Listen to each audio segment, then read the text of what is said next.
ब्रह्म से शिव बाबा पधारे, बोलते ध्वनियों। ब्रह्म से शिव बाबा पधारे, बोलते ध्वनियों। ब्रह्म मुख से मधुर वाणी, बोलते ध्वनियों। ब्रह्म से शिव बाबा पधारे,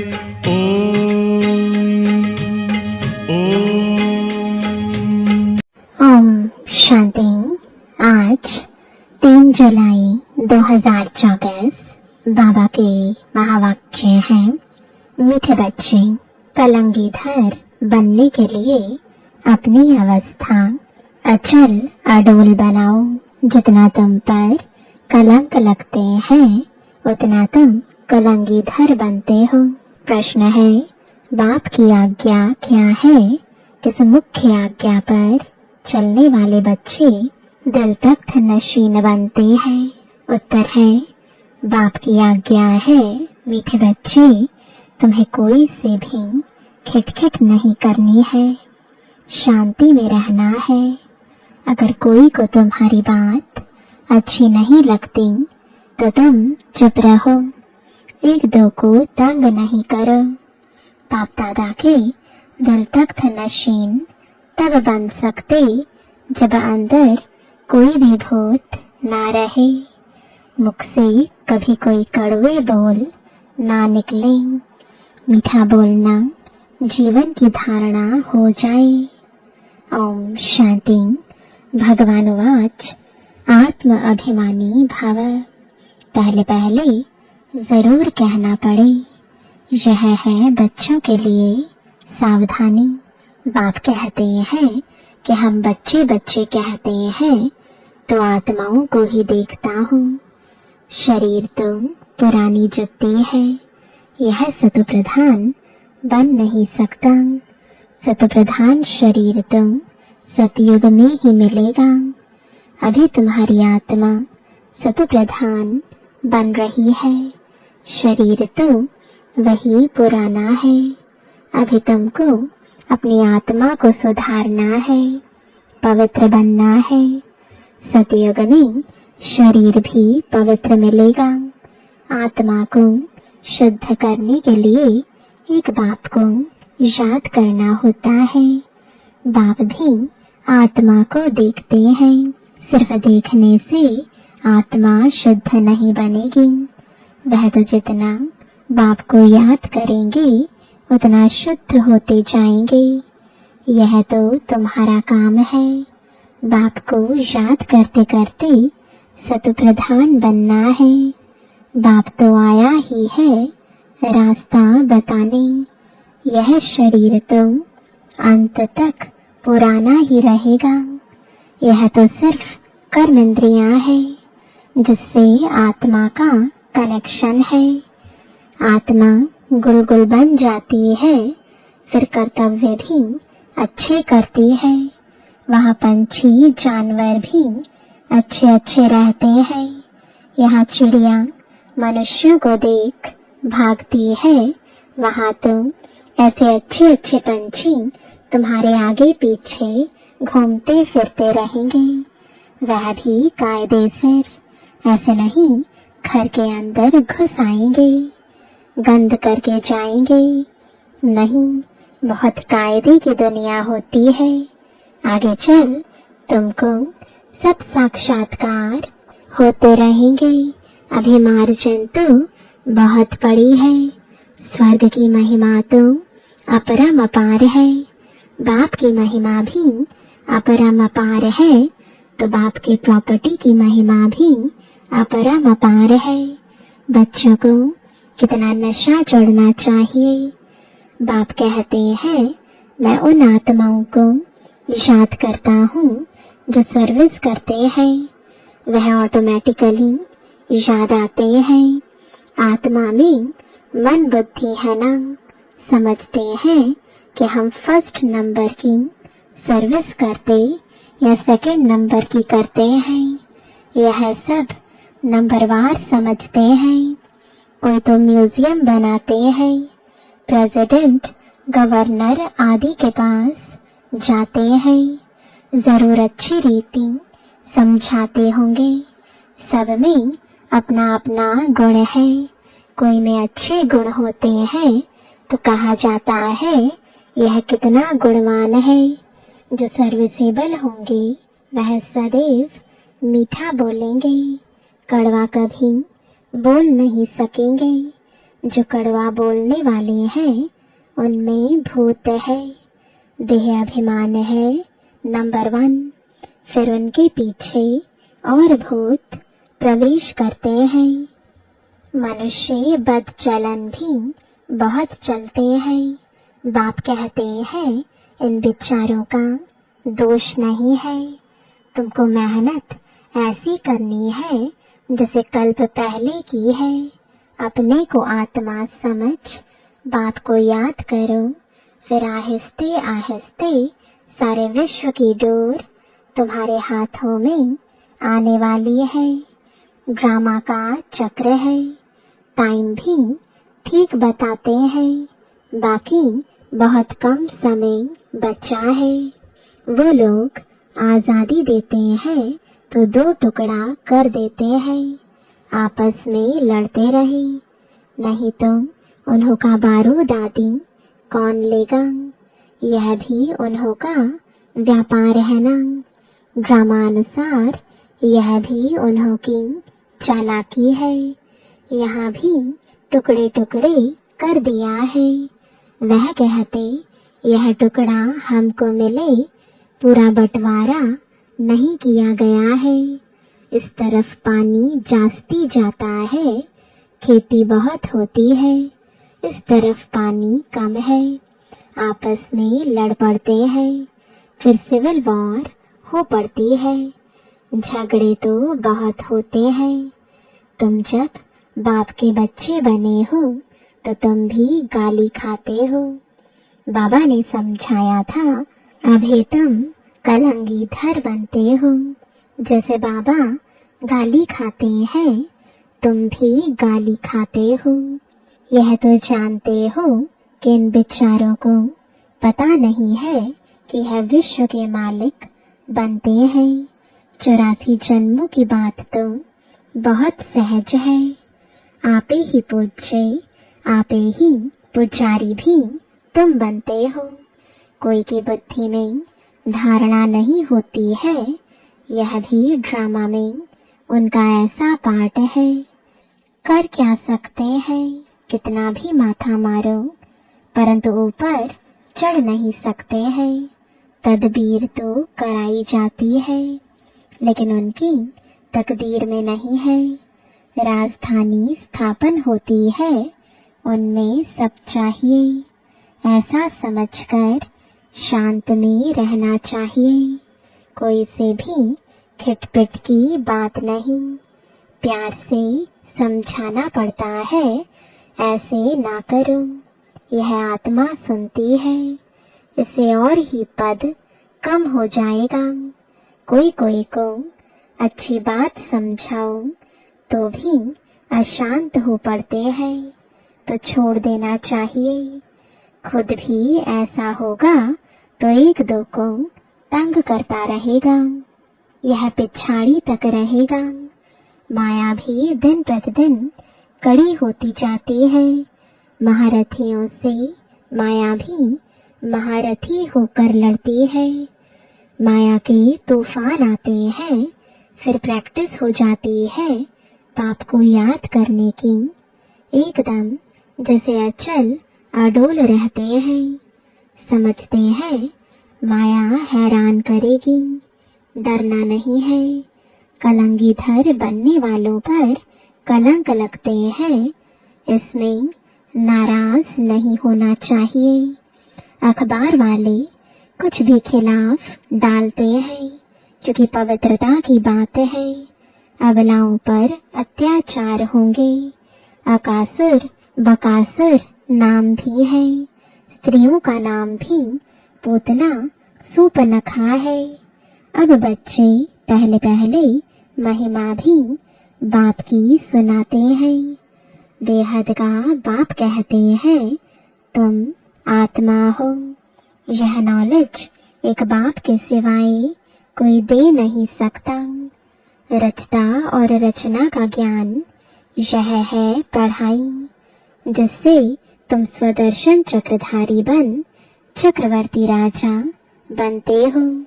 अलंकार भी तुम्हारे हैं, परंतु तुम ब्राह्मण पुरुषार्थी हो, इसलिए यह अलंकार विष्णु को दे दिया है। यह सब बातें आत्मा क्या है, परमात्मा क्या है, कोई भी बता नहीं सकते। आत्मा कहाँ से आई, निकल कैसे जाती, कभी कहते हैं आंखों से निकली, कभी कहते हैं भ्रुकुटी से निकली, कभी कहते हैं माथे से निकल गई। यह तो कोई जान नहीं सकता। अभी तुम जानते हो आत्मा शरीर ऐसे छोड़ेगी, बैठे बैठे बाप की याद में देह का त्याग कर देंगे। बाप के पास तुम खुशी से जाना है। पुराना शरीर खुशी से छोड़ना है। जैसे सर्प का मिसाल है, जानवरों में भी जो अक्ल है वह मनुष्यों में नहीं है। वह सन्यासी आदि तो सिर्फ दृष्टांत देते हैं। बाप कहते हैं तुमको ऐसा बनना है जैसे भ्रमरी कीड़े को ट्रांसफर कर देती है। तुमको भी मनुष्य रूपी कीड़े को ट्रांसफर कर देना है। सिर्फ दृष्टांत नहीं देना है, लेकिन प्रैक्टिकल करना है। अब तुम बच्चों को वापस घर जाना है। तुम बाप से वर्षा पा रहे हो तो अंदर में खुशी होनी चाहिए। वह तो वर्षे को जानते ही नहीं। शांति तो सबको मिलती है। सब शांति धाम में जाते हैं। सिवाय बाप के कोई भी सर्व की सदगति नहीं करते। यह भी समझाना होता है। तुम्हारा निवृत्ति मार्ग है। तुम तो ब्रह्म में लीन होने का पुरुषार्थ करते हो। बाप तो प्रवृत्ति मार्ग बनाते हैं। यह बहुत गुह्य बात है। पहले तो कोई को अल्पदेही पढ़ाना पड़ता है। बोलो तुमको दो बाप है, हद का और बेहद का। हद के बाप के पास जन्म लेते हो विकार से। कितने अपार दुख मिलते हैं। सतयुग में तो अपार सुख है। वहाँ तो जन्म ही मक्खन मिसल होता है। कोई दुख की बात नहीं। नाम ही है स्वर्ग। बेहद के बाप से बेहद की बादशाही का वर्षा मिलता है। पहले है सुख, पीछे है दुख। पहले दुख फिर सुख कहना रॉन्ग है। पहले नई दुनिया स्थापन होती है, पुरानी थोड़े ही स्थापन होती है। पुराना मकान कभी कोई बनाते हैं क्या? नई दुनिया में तो रावण हो ना सके। यह तो बाप समझाते हैं तो बुद्धि में युक्तियां हो। बेहद का बाप बेहद का सुख देते हैं। कैसे देते हैं आओ तो समझाएं। कहने की भी युक्ति चाहिए। दुख धाम के दुखों का भी तुम साक्षात्कार कराओ। कितने अथाह दुख है, अपरंपार है। नाम ही है दुख धाम। इनको सुख धाम कोई कह नहीं सकता। सुख धाम में श्री कृष्ण रहते हैं। श्री कृष्ण के मंदिर को भी सुख धाम कहते हैं। वह सुख धाम का मालिक था। जिसके मंदिरों में अभी पूजा होती है। अभी यह बाबा लक्ष्मी नारायण के मंदिर में जाएंगे तो कहेंगे, ओहो, यह तो हम बनते हैं, इनकी पूजा थोड़े ही करेंगे। नंबर 1 बनते हैं तो फिर सेकंड थर्ड की पूजा क्यों करें? हम तो सूर्यवंशी बनते हैं। मनुष्यों को थोड़े ही पता है, वह तो सबको भगवान कहते रहते हैं। अंधकार कितना है, तुम कितना अच्छी रीति समझाते हो। टाइम लगता है, जो कल्प पहले लगा था, जल्दी कुछ भी कर नहीं सकते। हीरे जैसा जन्म तुम्हारा यह अभी का है।